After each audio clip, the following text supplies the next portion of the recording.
Baltimore has made a surprising move, and this has big implications for the Baltimore Orioles in 2025. What guy did they claim off the waivers, and how does it involve Brandon Hyde and Mike Elias in 2025? The Baltimore Orioles made a huge move Monday morning that has huge implications for the 2025 season. Welcome to the episode of Orioles Digest. I'm your host, Kam Brice. And like I say in every video, before you do anything, hit that subscribe button. If you're a part of this percentage, let's change it today. Come join Orioles Digest and give you daily updates about the Baltimore Orioles every single day that you don't want to miss. Now, like I said before, yes, the Baltimore has made a huge move that has big implications for 2025.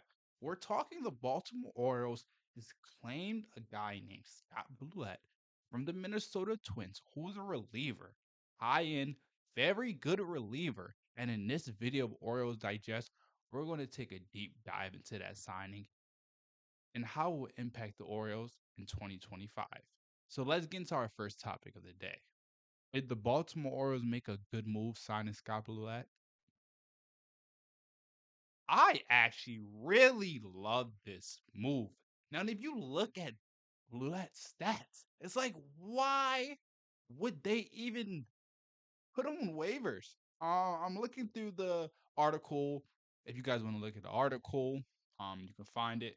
MLB Network or MLB Trade Rumors. They just talked about he had two brief stints in Minnesota and it just never worked out, even though he already had an ERA of 2.138. That's kind of concerning for me. Like, they designate him for assignment over the weekend, and the Baltimore was designated left-hander Luis Gonzalez for a sign to make room for Blewett. Now he's out of minor league options, so that's the key thing that we have to think about this whole situation. Now he's only 29 years old. 29 years old, you're getting a guy who in 2024 pitched 1.77 ERA, um, roughly around 30 innings, around 20 strikeouts, whip around 1.25. So he doesn't pitch a lot of innings, but you can get him in key situations. I don't know if he's dealt with injuries or anything. Maybe that's been his path or he hasn't struggled. Um, so when he was in AAA, pitched 3.79 and 54 2/3 of an inning. So that's the most success he's had in upper minors. He's 6'6", been a guy, but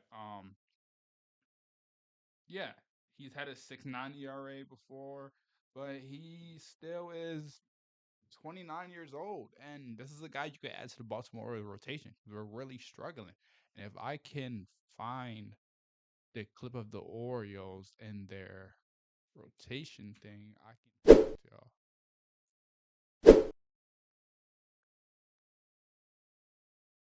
Now, like if we now now now why I say this is a good move because this will impact the Orioles team as a whole. Now we looked of the Orioles stats and how it looks today.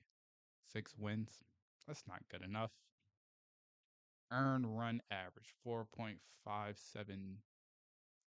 That's just not good. I'm thinking the Baltimore Orioles and the Yankees, two of the best teams in the AL last year, had two of the worst bullpens and starting rotations in the MLB this year. That's dealt with injuries, that's dealt with inconsistent play from different types of guys. So they're seeking different types of options. I mean, batting average, the Baltimore's are not hitting the ball well. It's so inconsistent. But that's what the Orioles, I think you can do with them right now.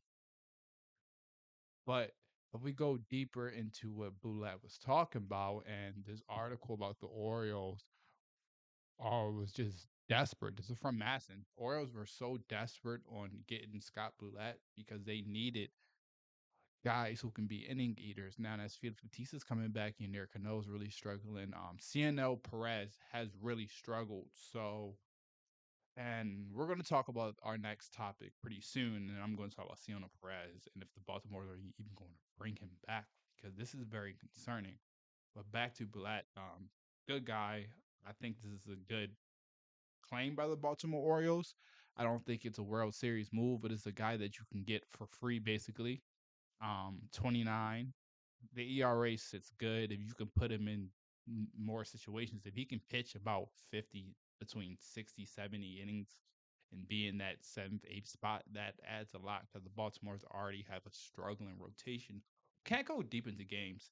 And that's the problem with the Orioles right now. They don't have a guy that go deep into games. You have so many relievers of 5, 6, 7, and if Ciano Perez has an inning where he goes 1 inning, 5 hits, 3 earned runs, then that puts Félix Bautista, Gunnar Cano, and that just Keegan Higgins, that just mixing guys up. Now, I think this is a great move. I like it by Mike Elias that he's trying to do something, even though we all know that this offseason was supposed to be to move the Baltimore Orioles, supposed to go out and get someone that they needed to be the ace of this team and a high end reliever. Andrew Kittredge is back, so we have a couple injury updates. He's back to throwing. Kyle Bradish is back on the mound. Everybody looks good. Grace Rodriguez is back on the mound. People are doing good. Sagano's been pitching well lately. Dean Kramer's still struggling, but he's getting there. K. Povich looked very good last start. So team's getting healthier. They play again today. So hopefully they can win, just gain some momentum. But let's get into our next topic. And it's going to be the last topic today, but it's going to be a special one. I know we had this talk earlier when I talked about how Scott Blewett and how signing him will help the Baltimore Orioles in different aspects of the whole of the team. But we look at this team, it's just not good right now. They're last in the AL East. They don't have any room to gain right now on the ground. The Yankees look better than them in every fashion. The Rays look actually good. The Blue Jays look really good. They play a tough Guardians team today. The Baltimore's have really struggled, and it's because of their pitching staff, and it's because they don't have that starting rotation. So they have to go out and get a guy like Dylan Cease. I think that's the only way that the Baltimores are going to get over that hump this year.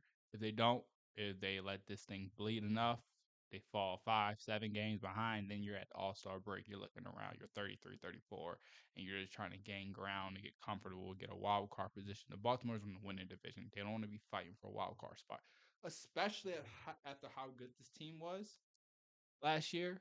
So it's kind of confusing to me, but I think this team still is good to answer my question. It's going to be a really, really short segment, but this team is still very good in my eyes.